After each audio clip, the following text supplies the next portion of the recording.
House Intelligence Committee Chairman Rick Crawford was notified ahead of this morning's raid, and he joins us now. Congressman, great to see you.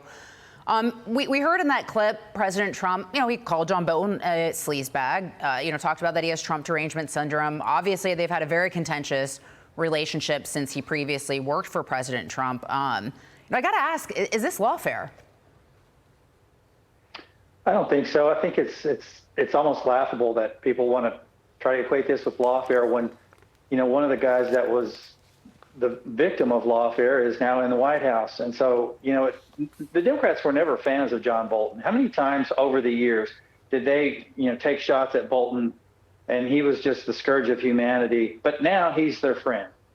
And so now they've come to his aid, and they've completely forgotten about the fact that President Trump his home was raided, and his wife's things were rifled through and things of this nature, completely unfounded, but they've forgotten all about that. In this case, there's probable cause, otherwise they wouldn't have executed a search warrant.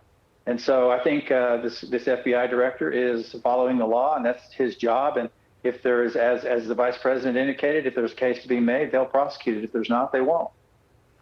But this is not, Congressman, just Democrats, and we'll get to the liberal media's reaction in a moment. But I would say that people who are arch conservatives and well-known Republicans who I have just spoken to are reserving comment, because John Bolton published a book, and the Trump administration, the first Trump administration, did try to stop publication of it.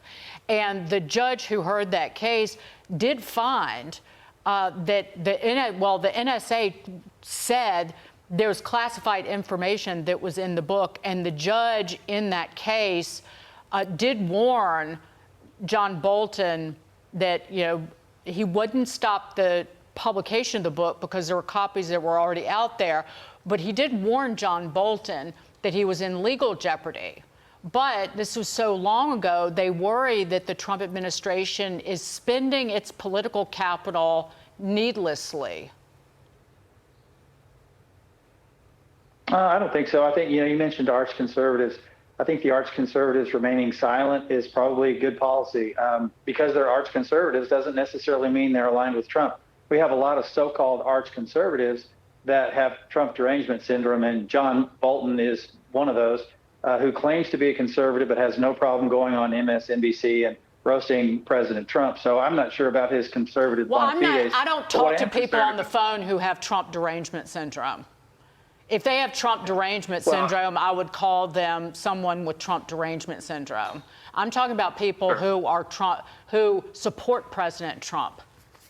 And they're reserving comment and concerned. They're simply concerned. They don't like the way it looks. So I suppose, I guess to your point, we'll just have to wait and see what happens if this is put in front of a grand jury. Go ahead. Congresswoman, do we know, obviously you're the chairman of the House Intelligence Committee, so there's things that you're probably not going to be able to tell us. But do we know, is this investigation about his book? Is it about that 2020 book? Because as Dagan pointed out, that was a point of contention. He claims he, put it through the proper process, the proper channels at the NSA. Obviously, there are questions about that. So is it about the book, or is there more to it? What can you tell us? I really couldn't comment on the nature of what prompted the search, but I feel confident that there was probable cause. They had a warrant for it. Everything was done properly. And if there are concerns there, I think we'll find out how valid those concerns are, and this case will be adjudicated as it should be. But I just find it difficult to reconcile the outrage in this case where some of these same people were silent on President Trump having his home raided, and for what? What were they looking for? Well, I think we know what they were looking for, and they didn't find it. Unfortunately, we were looking for the same thing too. And released that a few weeks back. So now the American people are aware of what they were searching for and found those documents to be quite vindicating. So in this case, it's an apples and oranges case. But the fact remains that I believe that Director Patel had probable cause. Otherwise, he wouldn't have executed that search warrant.